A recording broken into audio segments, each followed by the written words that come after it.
Welcome to the Tech Talks Daily Podcast, where you can learn and be inspired by real-world examples of how technology is transforming businesses and reshaping industries in a language everyone can understand. Here is your host, Neil C. Hughes. Welcome back to the Tech Talks Daily Podcast. Do we have any crypto fans in the house? If so, where do you store your cryptocurrencies and keep them far away from the clutches from the pesky hackers out there? Today, I've invited the NGRAVE co-founder and CEO onto the podcast to talk about NGRAVE Zero that was developed by top cryptographers, chip manufacturers, and security pros. And whereas competing wallets such as Ledger, you may be aware, rely on USB or Bluetooth that gives them unnecessary attack vectors, NGRAVE is removing the need for any connection and instead using QR codes to remain fully air-gapped, even when creating accounts or conducting transactions. But one of the things that really stands out is that NGRAVE uses firmware that has earned the highest security certification in the world. And anyone that knows anything about security will tell you have to jump through a lot of hoops to get a certificate like that. So buckle up and hold on tight so I can beam your ears all the way to Belgium so we can speak with Ruben right now. So a massive warm welcome to the show. Can you tell the listeners a little bit more about who you are and what you do? Yeah, sure. So my name is Ruben. I am the co-founder and CEO of Inbrief.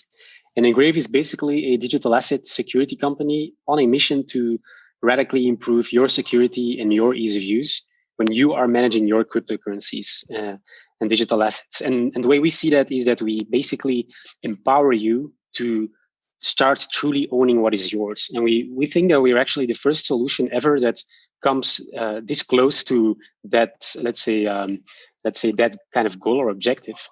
Because if you think about it, banks, they basically own your funds at all time. They can, from 1 second till the next, say, you never had any euros here on these bank accounts. The same thing goes for cryptocurrencies. So if you hold it on exchanges, the special access keys called the private keys, they are owned only by the exchange, and you as a user never see them. You only have access to the platform through a password. And that basically results in all of these big hacks or even just exit scams of exchanges going, let's say, running away with your funds. And eventually, we have built a fully integrated end-to-end solution for you to manage your digital assets in the way that it's actually at all times only you who can actually, let's say, make a decision and do something with it, control those funds. So a question I've got to ask is then, for everyone listening and hearing about NGRAVE for the very first time, what is it and what makes it different from things like, let's say, Ledger that relies on USB or Bluetooth to protect their crypto? Yeah, that's a perfect question. And I think the first thing that really differentiates us is that we are an end-to-end solution. So all of these existing solutions look at security from a very focal or a singular focal point. To give an example, a secure cryptocurrency exchange, for us, that is not security. A secure cryptocurrency hardware wallet, such as Ledger, for us, that's not security. Security has to be an end-to-end journey where you actually, let's say, tackle every single stone you find. You leave it unturned and you check and upgrade the process.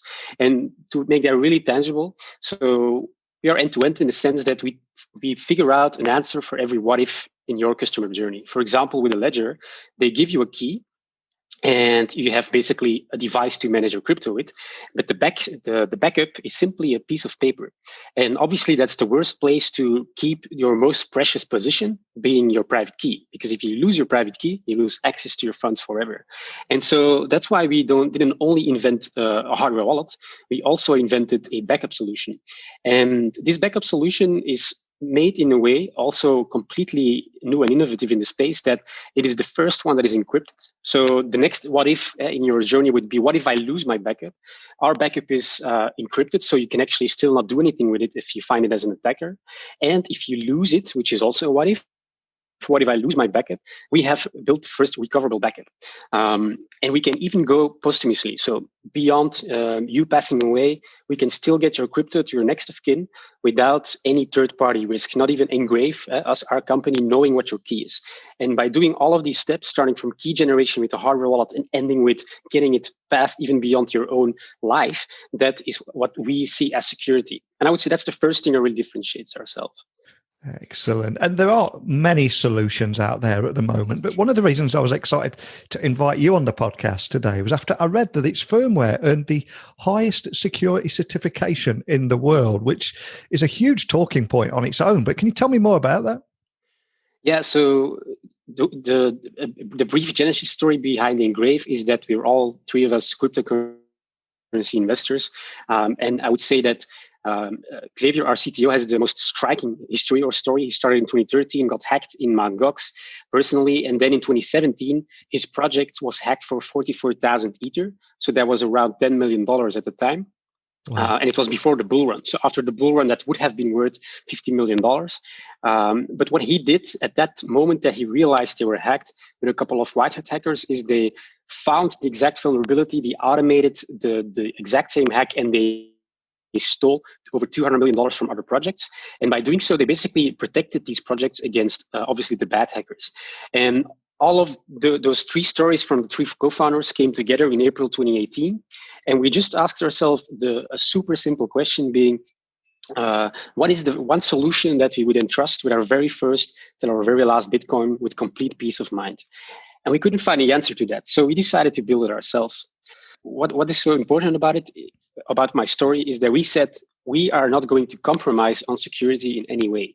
So that meant that we like to talk in analogies. Like the first analogy is cryptocurrencies box of Pandora. If you open it, let's say what is the analogy there? Well, if you make or establish an internet connection, you're actually doing that exact thing. You open the box of Pandora. Hackers can suddenly find that access point. They can try to attack it. They can use every single tool in their toolbox to do so.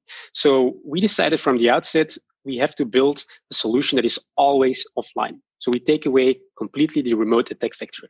And that is exactly what we have today. The NGRAVE Zero, our hardware wallet, is 100% offline. So you have no Bluetooth, no Wi-Fi, no 4G, NFC, not even USB. It's required to make your keys, to make your wallet, to sign transactions, to receive transactions, to manage your account. So that is really one of the first really big differences. And then obviously we thought about the second part of security. The second business model that a hacker has is, what if I attack a solution physically? It needs to be obviously more profitable to do so, so the benefit has to be higher than the cost. And so we built a whole hardware device from scratch with that exact goal. It had to be physically impenetrable. And so that's the second part of the security. And then just to show how serious we really are about it, we actually went indeed to certify the whole device for EL7, which is the highest security certification in the world. We have it for the full overarching secure operating system. A Ledger, for example, with their latest product, they have EAL5 out of 7 on the secure element level, so on one component. It's the most important component. But we have it over the overall full device. And that is something that no other blockchain solution has done before us. And even in the financial world, there doesn't exist any solution with this certification. And I'm curious, when you first set out to develop your fully online hardware wallet, what kind of funding did you set out to receive to help you bring this project to life? Yeah, well, I think we did a really good job in fundraising, in the sense that we understood quite early that there are many kinds of fundraising you can do. And the last one you really want to do, or it depends a bit, but the last thing you want to do is dilute yourself too much, especially in the beginning, because then the valuation is really low. So we kind of made a funding roadmap, and we looked at all of these different possibilities. But if we start from the beginning, so after 2 months from our first talk, we basically built a functional prototype on a Raspberry Pi. We built a business vision around that, and we went pitching our story to the world-leading research and development institute for nanotechnology called IMEC. And they were pretty impressed with what we built in such a short time. And so they basically gave us the first little bit of seed money. And then we went from there. We set out to go as much anti-dilutive as possible. So we kind of applied for government grants. We went to the European Commission. So maybe to cut a long story short, today we are backed by the European Commission. We are backed by the Flemish or Belgian government.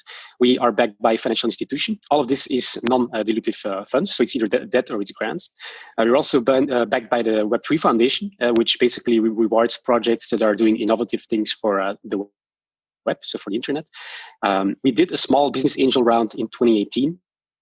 But so even today, if you look at what are these guys doing, today we are live on IndieGo, which is a crowdfunding platform for pre-orders. So basically, people pay us so we can build the manufacturing batch, and send it to them.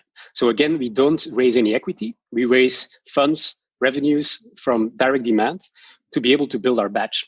And so far we have, in 4 weeks, with a very niche product, and in a very challenging market environment, because there are no more offline events, and we have an offline device that requires, let's say, to hold it at least one time in your hand. It's also a bit more premium priced than the existing solutions. Nevertheless, we have more than 1,000 backers already in only 4 weeks. And so that is a perfect example of, let's say, bypassing the equity kind of funding. And for after the summer, we also have a crowd lending campaign ready. So again, there basically people lend you money and you have to pay an interest, but that's it. So for us, we have been able to postpone the funding, and the goal for us was to do that at the earliest after the campaign. So we can say, this is the traction we have, so that's why you should invest. But I think it might even make more sense to wait a bit more, given that we actually are self-sufficient right now, and go for a big VC round only after we ship. So that there's no, let's say, if there is a delay, they don't back out of let's say, the possibility or opportunity they have at that moment, but that we actually tell them, we have it, it's delivered, these are the sales, and this is the round we want to do to really start scaling. So yeah, that's basically it in a nutshell. And I'm glad you mentioned your Indiegogo campaign there, because that campaign reached, I think it was 450% of its target funding amount within just 2 days of launch. So can you tell me a little bit more about your experience there on Indiegogo? Yeah, obviously we were aware that we have a lot of challenges. Not only, let's say, if we think about the Indiegogo part, we have one of the most difficult products to sell. And the reason is because, first of all, any of these solutions on the platform should have a video, should have something very tangible to show this thing exists, it's there, and I'm backing it because that way I can actually receive it in a few months from now, and I believe it exists. So let's say with a backpack, that's not that difficult to do. With our solution, we're talking about an extremely high technology solution, and on top of that, it is supposed to be one of the most secure solutions out there. It has the highest security certification, but people really need to be convinced that you have, in effect, achieved this level, and that you have been, let's say, battle tested by more than just, let's say, a few certifications. Even though it's completely, really, really hard to get that one. And thirdly, and I think that also is really difficult for us, is the fact that we're a cryptocurrency company. We protect cryptocurrencies, and as you probably know, crypto companies, especially in the last few years, are always associated with, is this a potential scam or not? So let's say those three things, and on top of that, coronavirus passing by, canceling out every single event we were going to. And you can imagine if there are like 2,000 to 5,000 visitors on an event, and they can just hold your device, that already makes them convert so much easier. But we didn't have that power anymore. Every of those events fell away. So that made it even harder for us to, let's say, raise a good campaign. And I would say there are still a lot of other reasons as well. But we tried to focus on what we did have. And the things we do have, for example, is we have backing from these amazing players. We are already in a production phase. We have people, real authorities like Jean-Jacques Quisquater, who is a legendary cryptography professor and basically the number 2 reference of the Bitcoin paper. So we are 3, let's say, relatively young guys, and we also backed up our team with really experienced people we've been in the hardware security space since the very beginning. And so let's say that it was indeed pretty amazing to see that in the first 24 hours, we already raised around 400% of our goal. And right now we are at almost 1200%, I think, of our goal. And we're still going really strongly. Yesterday was an amazing day.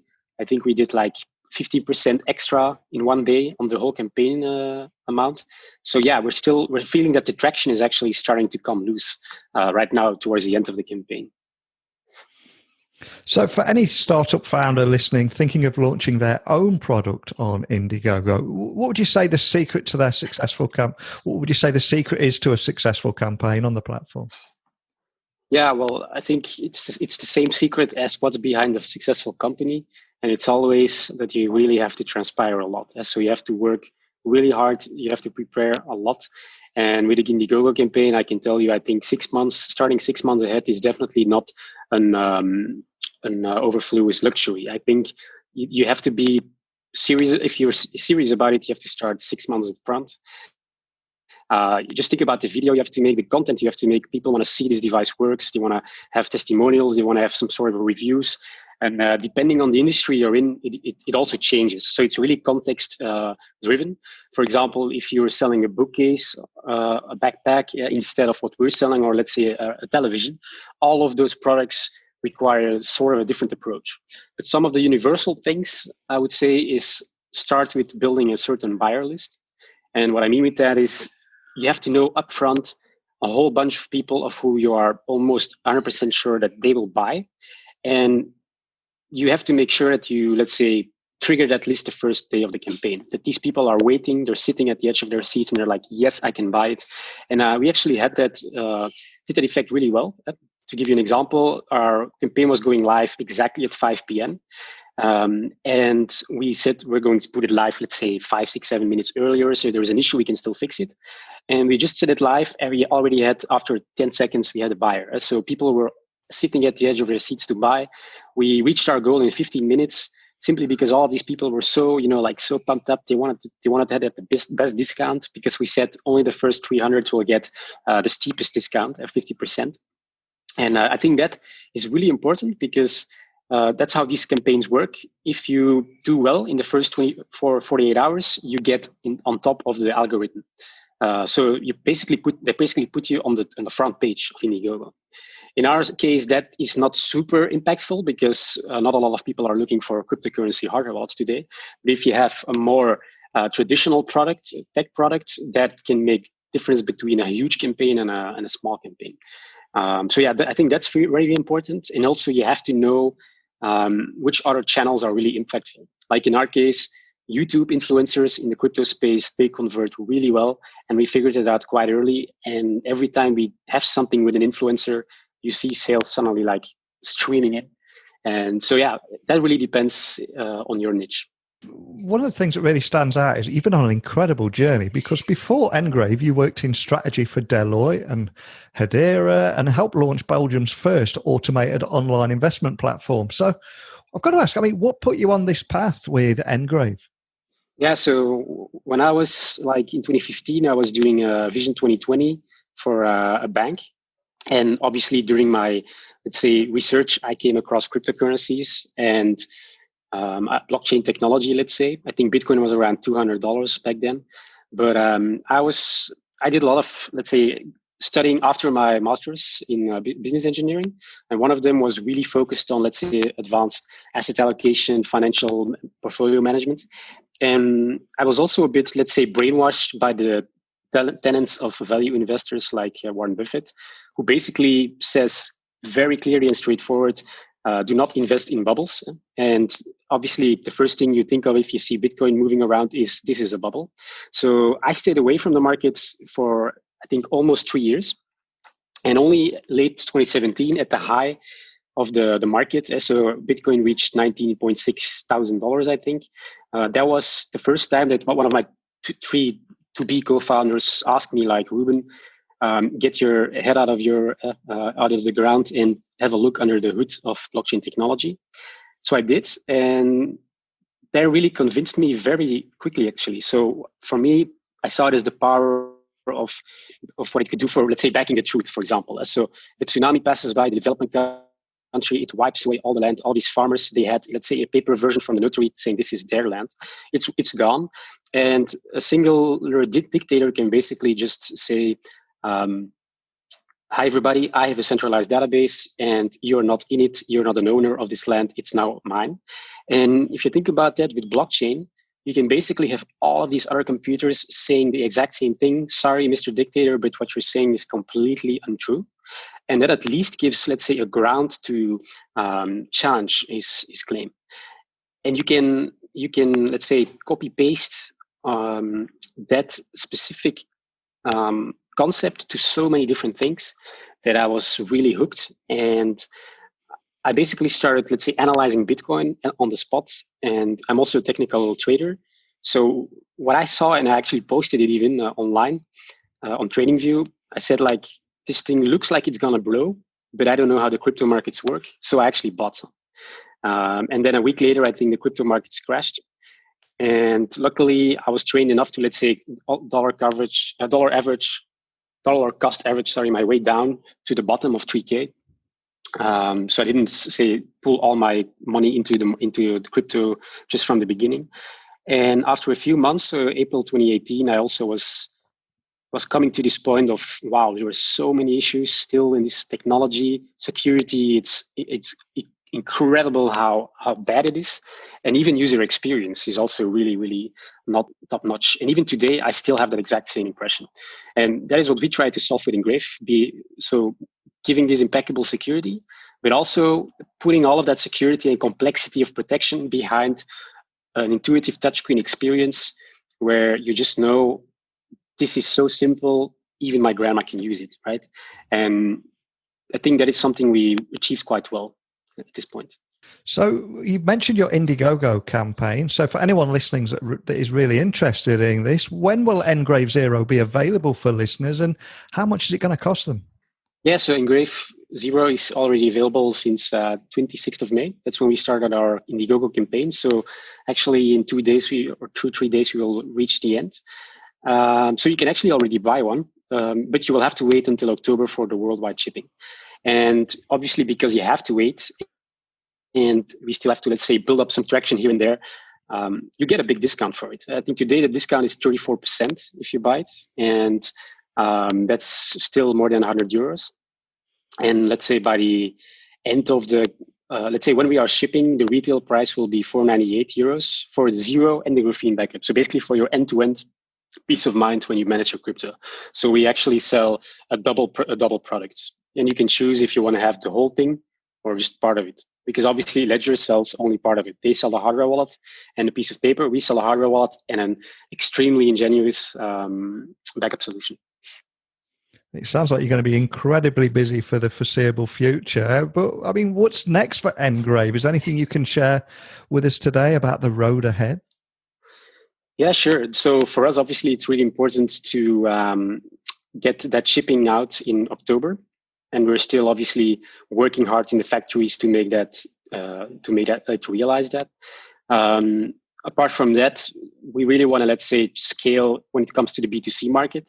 But the B2C market is not our end goal. I think B2C market is important. It's also where the demand is today. But we actually have a unique solution to help exchanges and software wallets differentiate themselves from their peers, because there are thousands of exchanges. There are so many hot wallets. There are only a handful of wallets that do something like what NGRAVE does. And we actually have a super simple way of integrating with these existing solutions. So suddenly as an exchange, for example, you can tell your user, you don't have to migrate, stay here. With a single QR code, you can send your crypto offline in the coldest place ever, where no hacker can actually even start to attack it because there is simply no connection and the private keys were made and kept offline. So I think that's really important in terms of growth strategy. And I would also say in the end-to-end journey that we propose today, the only part we are missing is the really first begin part before you create your private keys on your Zero. And that part is the fiat on-ramp. So basically, people have to buy somewhere Bitcoin and then send it to the address generated on your Zero. And we're already in talks with, let's say, companies in the space that do exactly that purely take care of the fiat on-ramp. So people can buy crypto through their solution and then immediately send it to their NGRAVE 0, and they will have the complete full offline peace of mind that nobody can steal it. Fantastic. And for anyone listening that would like to just check out that Indiegogo campaign or just find out more information on your website, could you just point them in the direction of how they can do that?